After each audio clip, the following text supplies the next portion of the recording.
Pfizer saying when combined with the original vaccine regimen, its booster shot neutralizes the fast-spreading Omicron variant. The company reporting today that the third dose shows a 25-fold increase in antibody levels compared to just 2 doses when it comes to Omicron. Joining me right now for more on what this means is Dr. Anthony Fauci, director of the National Institute of Allergy and Infectious Diseases and chief medical advisor to President Biden. Thank you, Dr. Fauci, for being here. What is your read on this news from Pfizer? Well, the news is encouraging because with the new Omicron variant, the initial study showed that for people who have a 2-dose of an mRNA vaccine, that the protection against infection, at least as projected by the laboratory data, we don't have clinical data on that yet, diminishes significantly. However, as the people from Pfizer pointed out, when you get that third shot boost, it dramatically increases the level of laboratory projected protection. In other words, if you look at the level of antibodies and very likely other immune parameters, that you still stay within the level of protection, which is really very encouraging news because everyone obviously is concerned about the appearance of this new Omicron variant, which has those mutations that are somewhat concerning. But this is good news about the booster protection. You know, one key question, of course, with Omicron has been, are current vaccines sufficient? Do they hold up? So now with this lab data, are you now confident and comfortable that the answer is yes with 3 shots of Pfizer? I believe so. I mean, we should remember that the vaccines that we've all received were against the original ancestral Wuhan strain. Yet they protect very well against alpha, beta, and delta when you get the level of response high enough. And that's what we're seeing now with Omicron. So one can project that if you get a high enough level of protection induced by the current vaccines, they will hold strong. However, having said that, Kate, we are still, together with the pharmaceutical companies, going ahead to make a variant-specific boost, just in case it turns out that the boost with the current vaccine doesn't give that kind of durable response. But from the preliminary data that you just mentioned, we have every reason to believe that the booster with the standard vaccine should hold us well. You said this is good news. Are you breathing a little easier this morning with this news? You know, quite frankly, I am, Kate. When you're entering into an arena of a new variant with very many unknown aspects about it, you always have a degree of anxiety about how it's going to turn out. So there were 3 major unknowns. Is it much more transmissible than Delta? Does it elude or evade the immune response? And is it clinically more severe? And as the days and the weeks go by in real time, we're learning more and more. So the news we got last night and this morning about the effect of boosters does make me breathe a little bit better. I'd like to learn a little bit more, as we will over the next few days to weeks, about the transmissibility as well as the degree of severity of disease. Pfizer's chief scientific officer said this morning on CNN that he thinks fully vaccinated against Omicron, it means 3 doses. So do you think the definition of fully vaccinated should now change? Well, you know, as you say, it's a technical, almost semantic definition, and it is the definition for requirements. If someone says, are you fully vaccinated to be able to attend class in a university or a college or be able to work in a workplace? Right now, Kate, I don't see that changing tomorrow or next week. But certainly, if you want to talk about what optimal protection is, I don't think anybody would argue that optimal protection is going to be with a 3rd shot. Whether or not it officially gets changed in the definition, I think that's going to be considered literally on a daily basis. That's always on the table. Always on the table, because this discussion's been going on for a bit. And I was just kind of, with this data coming in this morning, I'm kind of stuck with, is it a matter now of when, not if, the definition of fully vaccinated changes? You know, my own personal opinion, Kate, is what you said is correct. It's going to be a matter of when, not if. Does timing of that matter?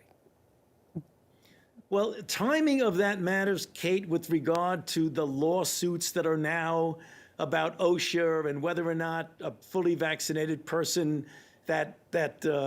as you know, that point that was made by the president that private businesses with 100 or more people either should be fully vaccinated or get tested regularly.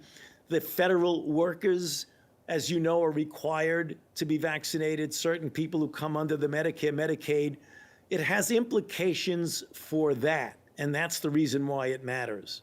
Because there's broad implications for who and when and how.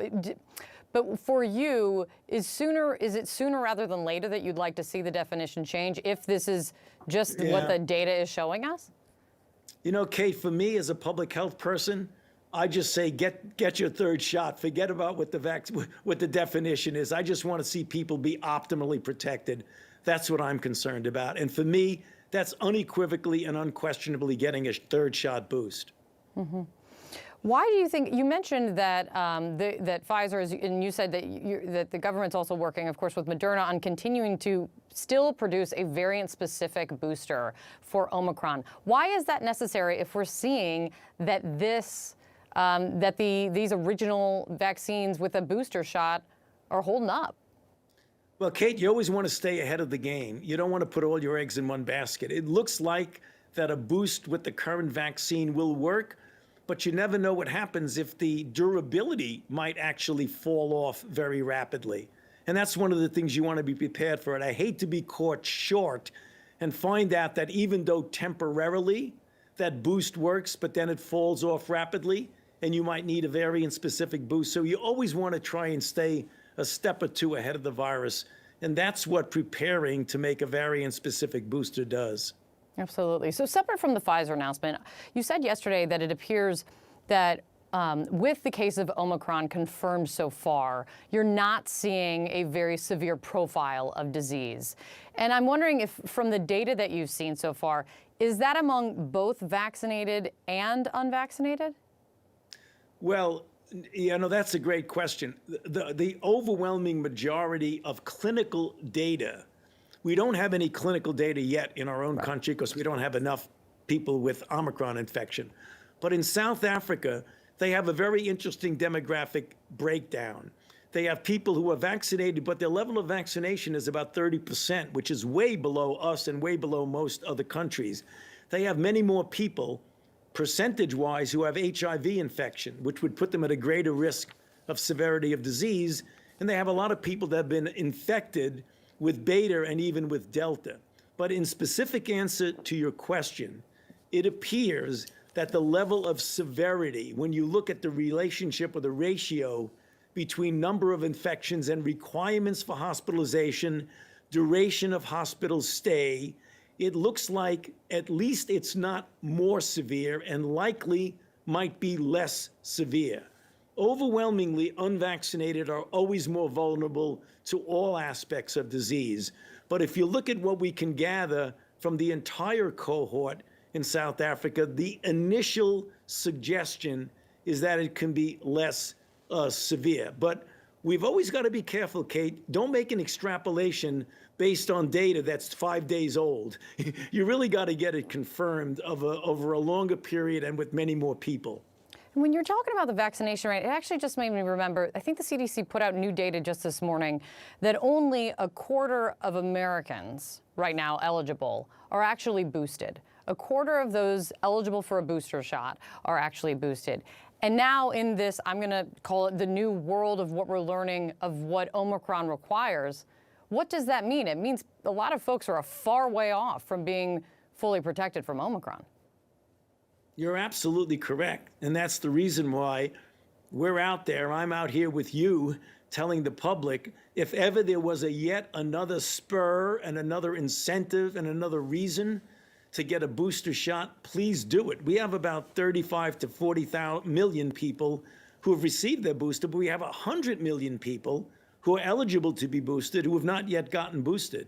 So not only do we got to get the unvaccinated vaccinated, but we've got to get the people who've been fully vaccinated boosted. It's very important.